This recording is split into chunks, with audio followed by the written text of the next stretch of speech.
빨리 망하는 자리는 두 가지가 있는데, 첫째는 내가 수익이 안 남고 적자가 너무 많이 크죠. 백종원 브랜드가 전국에 뭐 2, 300개 깔려 있기 전에. 네, 안녕하세요. 자리형 김도섭입니다. 오늘은 사람들이 저한테 물어본 것 중에 하나가 있는데, 아니 왜 이렇게 한복을 입고 영상을 찍냐, 이런 얘기를 좀 물어보신 분이 몇 분 있어가지고, 제가 지금 이제 나이가 이제 40인데 30대 초반에 좋은 루트가 돼가지고 대학원을 잠깐 다닌 적이 있어요. 근데 거기서 이제 월급을 아주 조금 받으면서 이제 교수님 따까리를 하고 있었는데, 교육 과정이 외식산업 경영관리 뭐 과정이 하나 있어가지고, 네가 한번 이 사람들한테 현장에 있는 얘기를 강의도 해보고 한번 얘기를 해봐라, 고민되는 거예요. 내가 나이가 30이고 내 수업을 듣는 사람들이 최소 못해도 50대 뭐 55세 이 정도 되는 사람인데, 뭘 입고 이거를 영상을 찍어야 되나, 정장을 입어야 되나. 그래서 그때 좀 약간 한복을 입고 찍으면 상대방도 나를 봤을 때 젊은 놈이 한복을 입고 찍으니까 쟤도 만만치 않은 놈이라는 거를 인지를 할까봐 한복을 입고 강의를 하겠습니다 교수님, 그랬더니 교수님이 교재로 나를 뒤통수를 때린 적이 한 번 있어요. 근데 지금 이제 나이가 지나서 한복을 입고 찍고 있는데, 이거를 입고 찍고 있는 이유는 어떤 의상을 갖고 찍고 있는 것보다는, 그래서 이런 한국적인 의상을 갖춰가지고 노련미가 좀 나오는 의상이어서 이 옷을 입고 찍고 있습니다.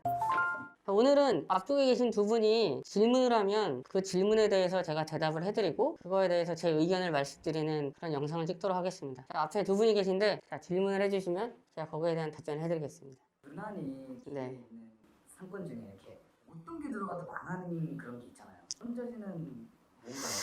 빨리 망하는 자리는 두 가지가 있는데, 첫째는 누가 봐도 안 좋은 자리에 들어가서 망하는 이유 하나, 누가 봐도 좋은 자리에 들어가서 망하는 이유가 있습니다. 그 이제 턴오버라고 하죠. 임대인이 브랜드를 입점을 시키고, 이 브랜드가 오래 영업을 할 줄 알고 제일 좋은 자리에 이 사람들이 뭐 이렇게 에스팅을 했으니까 입점을 시켰어요. 근데 이 두 가지 이유 중에 후자에 좀 약간 그 이유가 많아요. 왜 이유가 많냐 하면, 누가 봐도 좋은 자리는 누가 봐도 임대료가 비쌉니다. 누가 봐도 임대료가 비싼 자리에 들어가는 사람들은 일단은 자기가 좋으니까 내가 자리빨로 사업을 해서 성공을 시키겠다라는 생각을 갖고 입점을 해요. 막상 영업을 하다 보면 임대료, 고정비가 너무 비싸니까 내가 수익이 안 남고 적자가 너무 많이 크죠. 그렇게 하다 보면 내가 선택할 수 있는 폭은 내가 조정할 수 있는 비용 이외의 비용들을 조정하게 되죠. 첫 번째는 인건비. 장사가 되든 안 되든 일단 우리 모두 다 같이 열심히 뛰어다니자라는 심정으로 인건비를 먼저 좀 줄이게 돼요. 인건비를 줄이게 되면 어떤 문제가 생기냐면 서비스에 대한 문제가 생기죠. 일례로 카페베네가 그렇게 좋은 자리들을 선점을 많이 하고 가맹점주에 돈을 받아서 입점을 했어요. 근데 누가 봐도 좋은 자리에 들어갔기 때문에 누가 봐도 임대료가 비싸죠. 뭐 한 달, 두 달, 세 달 영업을 하다 보니까 가맹점주는 임대료에 채워가지고 수익이 계속 남는 게 없어요. 그렇게 하다 보니까 서비스라는 거를 생각을 하지 못하고 인건비를 먼저 줄입니다. 인건비를 줄였더니 카페베네 서비스 테이블에 맨날 커피가 쌓여 있고 뭐 잿더리가 쌓여 있고 그리고 리필해야 될 것들이 쌓여 있다 보니까 서비스가 안 좋아지죠. 그 다음에 떨어뜨리는 것들이 뭐냐면 물류비입니다. 우리가 지켜야 될 음식 퀄리티의 물류비라는 게 있는데, 이 점주는 돈을 투자했기 때문에 어떻게 해서라도 돈을 남기자는 마음으로 이 물류에 손을 대기 시작하면 음식이나 F&B에 대한 그레이드가 급격하게 떨어집니다. 급격하게 떨어지게 되면 이 소비를 하러 왔던 사람들이 이 소비에 대한 만족감을 못 느끼고 바로 그 옆이나 옆에 블럭에 더 좋은 서비스를 준다고 하면 바로 이쪽으로 이동하게 되겠죠. F&B 같은 경우에는 내가 이거를 한 번 소비를 해서 내 월급이나 내가 벌어들이는 수익에 문제가 생기지 않기 때문에 한 번 소비를 했을 때 만족도가 떨어지면 그 다음부터는 대안 소비를 하던가 그 주변에 있는 반사 소비를 하게 되기 때문에, 누가 봐도 좋은 자리는 누가 봐도 임대료가 높기 때문에 턴오버가 자주 생기죠. 근데 여기서 누가 봐도 좋은 자리에 망하지 않는 브랜드들이 있습니다. 그거는 이제 F&B를 하지 않고 리테일을 다루고 있는 브랜드던가 아니면은 법인의 돈이 굉장히 많은 이런 브랜드들은 누가 봐도 좋은 자리에 누가 봐도 좋은 임대료를 내고 들어가서도 망하지 않는 이유는, 일단 임대인 자체가 그 전에 턴오버를 너무 많이 경험했기 때문에 새로운 리테일을 입점을 시킬 때 얘네들이 나가지 않을 수 있을 만한 뭐 업종, 그렇게 선택하다 보면 메가 브랜드로 가죠. 메가 브랜드 같은 경우는 한번 입점을 하고 나면 문을 닫으면 브랜드 이미지가 망가지기 때문에 쉽게 문 닫지 않습니다. 그리고 메가 브랜드는 임대인과 딜을 할 때 너 그전에 그렇게 많이 턴오버가 됐으니까 나한테 임대료 조정을 해주면 내가 이렇게 매장을 이쁘게 꾸밀게. 그러면 그 임대인은 임대료는 낮게 받지만 결론적으로는 들어온 메가 브랜드가 오래 영업을 하니까 턴오버가 없어서 임대료 수익을 계속 유지하는 거고, 결국엔 그 건물 가치가 상승을 하게 됩니다. 그래서 메가 브랜드는 누가 봐도 좋은 자리에 누가 봐도 많은 임대료를 내면서도 살아남을 수 있는 이유가 되겠죠.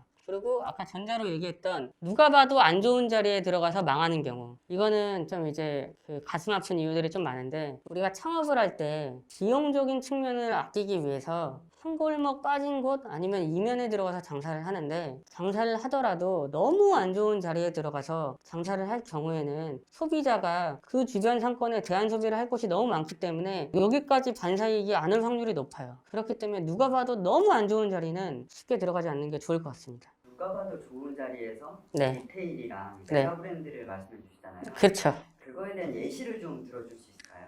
누가 봐도 좋은 자리에 누가 봐도 좋은 방법으로 들어가는 거는 일단은 전 국민이 아는 브랜드가 들어가야 돼요. 맥도날드, 바스킨라빈스, 스타벅스. 전 국민이 아는 브랜드고 전 국민이 일주일에 2번 이상 소비할 수 있는 브랜드이기 때문에 선택할 확률이 높죠. 그리고 그 브랜드에 대한 인지가 있기 때문에 맛이 없다 이렇게 평판을 내놓지 않아요.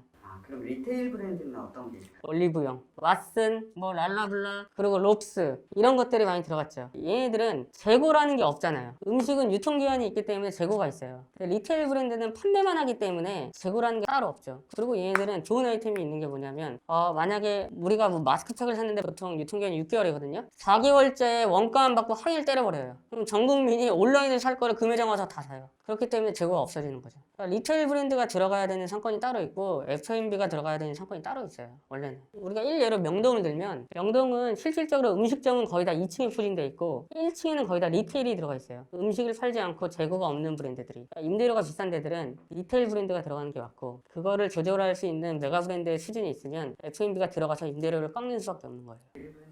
리테일은 판매하는 브랜드라는 거예요. 제품을, 상품만 파는 거야. 공정 과정이 없이 상품을 판매하는 브랜드. 채스틱은 공정 과정이 없잖아요. 나한테 오자마자 바로 팔 수 있잖아. 근데 F&B는 원두를 받아서 그라인더에 원두를 갈고 그리고 원두를 분말한 거를 기계에 넣어서 머신에 넣어서 추출을 누르고 이런 공정 과정이 생기잖아요. 보통 저희가 뭐 짬뽕, 네. 짜장 일반 음식을 파는 데를 보면은 네.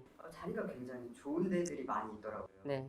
거기에 왜 그럼 들어가는 걸까요? 이게 어떤 이유가 있냐면 1층에 들어가 있는 중식들은 점포수를 크게 해서 들어가지 않아요. 우리가 40평 규모 이상의 매장들은 점포수가 크기 때문에 임대료에 대한 영향을 많이 받고 점포수가 약간 작은 평형의 매장들은 임대료에 대한 부담이 좀 더 낮고 그래서 일반 음식점들은 우리가 이제 대형 상권이나 아니면 주거 상권에 들어가도 1층에 들어가는 이유는 배달에 대한 니즈를 알고 있기 때문에 장사하는 사람들이 내가 이 사업을 해서 배달 매출까지 고려를 했을 때 1층에서 나의 배달 음식이 픽할 확률이 훨씬 더 높으니까 1층으로 진입하는 경우가 많죠. 지금 또 들어보니까 약간 네. 이해가 안 되는 게 네네. 백종원님의 브랜드들 있잖아요. 네. 그런 거는 백종원님의 브랜드가 뭐가 있지? 지금 1층에 있는 게? 짬뽕 브랜드라든지 한신쿠차 이런 것들 거의 다 없어졌잖아. 거의 다 없어진 이유는 아까 후자예요. 누가 봐도 좋은 자리에 누가 봐도 좋게 들어가서 장사를 하다 보니까 여기서 플러스 알파의 문제점이 생기는 게 뭐냐면 예전에는 한시푸차나 그 백종원 브랜드가 전국에 뭐 200~300개 깔려있기 전에 소비자들이 이거에 대해서 백종원에 대한 신비로운 이미지로 목적 구매를 해서 이거를 소비한 거예요. 근데 전국에 이게 200개, 300개 뭐 몇천 개 늘어나니까 이거에 대한 목적 구매를 할 필요가 없어지는 거죠. 그렇기 때문에 지금 많이 남아있는 것도 있지만 많이 없어진 것 중에 하나가 새마을식당이에요. 왜냐면 새마을식당은 대형 평수에 누가 봐도 좋은 자리에 들어갔다가 임대료의 문제로 좀 많이 흔들렸고 아까 말씀드렸다시피 임대료를 방어하기 위해서 퀄리티나 인건비를 낮추다 보니까 다른 데 가서 받는 서비스 수준보다 좀 더 낮게 느껴지는 거죠. 그래서 우리 대표님께서 하시는 그런 브랜드들은 거의 이제 편향 소비가 강한 그런 상권에 많이 들어가 있어요. 편향 소비가 뭐냐면 이 음식을 즐기기 위해서 가는 사람보다 그냥 가격 대비 먹고 즐기려고 하는 사람들 그런 상권에 많이 들어가 있는 거죠. 오늘 영상은 앞에 있는 그 질문하시는 쿠션들이 정ใจ있어가지고 질문할 게 없으신 것 같으니까 여기까지 하겠습니다.